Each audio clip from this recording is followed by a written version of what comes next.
5G 주파수 경매가 최종 낙찰가로 3조 6천억 원을 기록하면서 끝이 났습니다. SK텔레콤과 KT는 핵심인 3.5GHz 대역에서 최대 주파수를 가져가면서 만족스러운 결과를 냈고요. LG U+ 역시 돈은 적게 쓰면서 좋은 위치의 대역을 가져갔다는 등 실속을 챙긴 것으로 분석이 됩니다. 취재기자와 함께 보다 자세한 내용 함께 이야기 나눠보도록 하겠습니다. 임영재 기자, 먼저 최종 낙찰가 앞에서 제가 잠깐 언급은 했습니다만은 구체적으로 얼마가 나왔고 또 이통 3사가 어떻게 가져갔는지 한번 얘기를 해주시겠어요? 네, 우선 최저 경쟁 가격만 3조 원이 넘는 이 5세대 이동통신 주파수 경매가 이틀 만에 끝이 났습니다. 이번 경매는 저대역인 3.5GHz 대역과 초고대역이라고 할 수 있는 28GHz 대역, 이 두 가지 대역의 주파수를 동시에 공급한다는 점에서 과거 경매에 비해 상당히 많은 양의 주파수를 이제 푼 건데요. 경매 결과 총 낙찰가는 3조 6,183억 원으로 결정이 됐습니다. 그러니까 최저가 3조 3천억 원과 비교를 하면 약 3천억 원가량 오른 건데요. 핵심인 이 전국망 구축 용도로 활용될 예정인 3.5GHz 대역에 관심이 쏠렸습니다. 총 280MHz 폭이 공급이 됐는데요. 여기서 SK텔레콤과 KT가 동일하게 100MHz 폭씩 가져갔고 LG U+가 상대적으로 적은 80MHz 폭을 가져갔습니다. 5G 주파수 경매는 1단계에서 이제 양을 정하고 2단계에서 어느 위치를 가져갈지를 정하는데요. SK텔레콤이 확장 가능성이 많아서 가장 좋은 땅이라고 할 수 있는 그 대역을 선점을 했습니다. 그리고 KT가 가운데를 가져갔고 LG U+가 이제 3.6에서 3.7 기가헤르츠 그 대역을 낙찰을 받았습니다. 28GHz 대역의 경우에는 첫날 1라운드에서 종료가 됐고 3사 모두 비슷한 가격에 800MHz 폭씩 할당을 받았습니다. 결론적으로 얘기하면 SK텔레콤이 1조 4천억 원을 들이면서 가장 돈을 많이 썼고요. KT가 1조 1천억 원, LG U+가 1조 원을 각각 써냈습니다.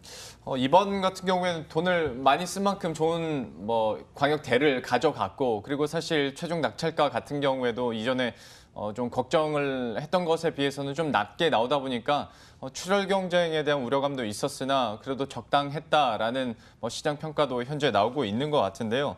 근데 생각해보면 저희 뉴스로도 많이 봤었던 모습들이 경매를 하기 전부터 이 총량 제한을 어떻게 하느냐에 따라서 이제 이통 3사가 이건 출발선이 다를 수도 있다, 우리가 불리하다, 이런 얘기를 했었잖아요. 네네네. 그게 왜 이런 얘기가 났었던 건지 좀 설명을 해주셔야 될 것 같아요. 네. 정부가 이제 경매로 내놓은 주파수는 3.5GHz 대역의 경우에는 280MHz 폭밖에 되지 않습니다. 그러니까 이거를 이제 한 사업자가 과도하게 더 많이 가져가면은 같이 3사가 출발선상에서 동일하게 경쟁할 수 없다. 이렇게 정부가 보고 최대한 주파수를 가져갈 수 있는 것을 제한을 하겠다. 이렇게 설정을 한 거거든요. 예. 통신사 입장에서는 5G가 상용화되면은 기존 LTE에 비해서 트래픽이 과도하게 발생을 하고 또 5G를 기반으로 자율주행이나 IoT 같은 신사업을 할 수 있기 때문에 최대한 많은 주파수를 가져가고 싶어 했습니다. 그래서 가입자가 가장 많은 사업자인 SK텔레콤은 최대 주파수를 무조건 가져가겠다 이렇게 공언을 했고요. KT와 LG U+는 SK텔레콤을 견제를 하면서 공정 경쟁을 위해서 3사가 동일하게 주파수 양을 가져가야 된다. 이렇게 균등 배분을 강조를 했습니다. 그래서 정부가 고민을 했습니다. 100MHz 폭으로 할지 아니면 110 할지 120MHz 폭으로 할지 고민을 한 끝에 100MHz 폭으로 이제 정했고요. 업계는 그래서 100대 80 싸움이 될 것이냐 아니면 100대 90, 90이 될 것이냐 두고 이제 말이 많았습니다. 결국 경매 끝에 SK텔레콤과 KT가 사이좋게 주파수를 제일 많이 가져갔고 LG U+는 상대적으로 적은 물량을 가져갔습니다. 예, 아무래도 좀 한정돼 있는 대역대를 가져가다 보니까 어떻게 나눠갈지 그리고 어떤 자리를 차지할지도 참 경매 전부터 이야기가 많이 있었고 갑론을박들이 있었는데요.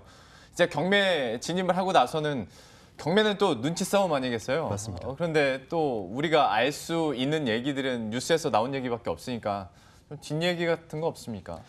예, 우선 뒷얘기가 좀 많았던 것 같습니다. 주파수 경매가 특성상에 이 한정된 물량을 가지고 이제 승부를 하는 거거든요, 3사가.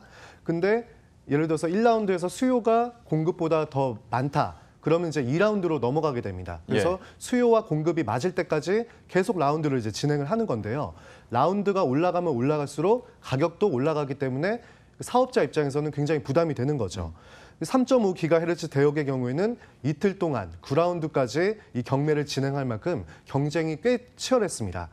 예를 들어서 한 곳이 그냥 경매 초반에 80MHz 폭으로 가장 적게 선택을 해버리면 금방 이제 경매가 끝났겠지만 3, 4 모두 초반에는 동일하게 이제 100MHz 폭씩 주파수를 원했고요. 업체 간의 그런 자존심 대결도 있어가지고 버티기 작전에 들어갔습니다. 그래서 이튿날 이제 되고 나서 이제 결국은 LG우플러스가 80MHz 폭을 내리면서 이제 끝이 났죠.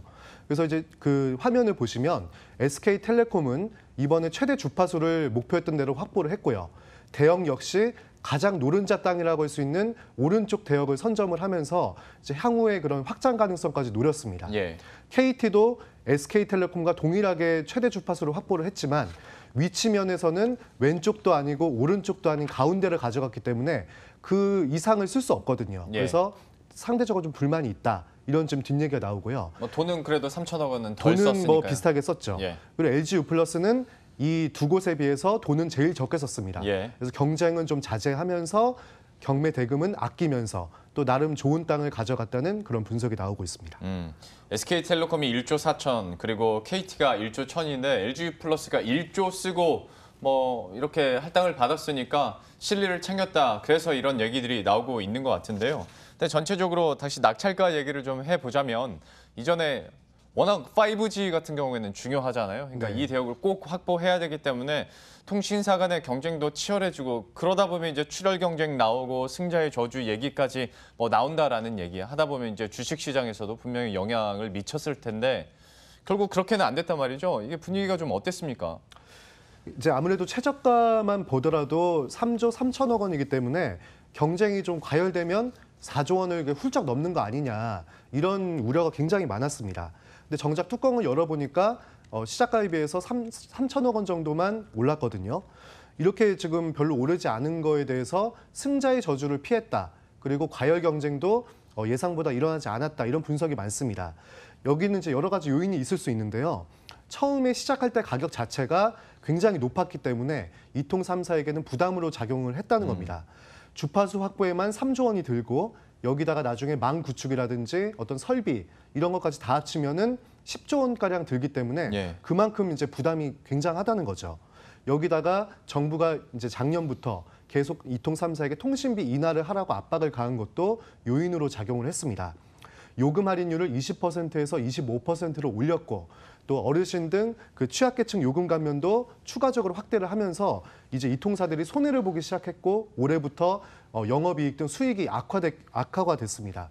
그러니까 돈은 들어갈 때가 많은데 수익은 예전보다 안 나니까 허리띠를 졸라매는 상황이 생긴 거죠.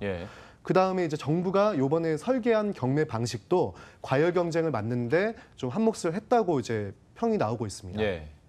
이게 이름이 이제 금액 선택 입찰이라고 하는데요. 이제 라운드별로 정부가 먼저 가격을 제시를 합니다. 예를 들어서 1라운드 때 1,000억 원이면 2라운드 때는 1,009억 원으로 제시를 하는데 이때 이통 3사는 한 회사마다 두 번씩 예를 들어 1,004억 원이나 1,005억 원으로 더 낮은 가격에 입찰을 할 수 있도록 경매를 한 거죠. 그러니까 과열 경쟁을 막고 가격 상승도 좀 이제 회피했다 이렇게 업계는 보고 있습니다. 레인지를 그러니까 어느 정도 정해 둔 거네요. 맞습니다. 돈 많은 사람이 무조건 가져가지 못하도록 공정한 경쟁이 될 수 있도록 만든 건데요. 이번 5G 이제 경매는 모두 끝이 났으니까요. 이 3사가 또 어떤 전략으로 5G 시장을 선점해 갈지도 한번 지켜보도록 하겠습니다. 이명재 기자와 함께했습니다. 고맙습니다.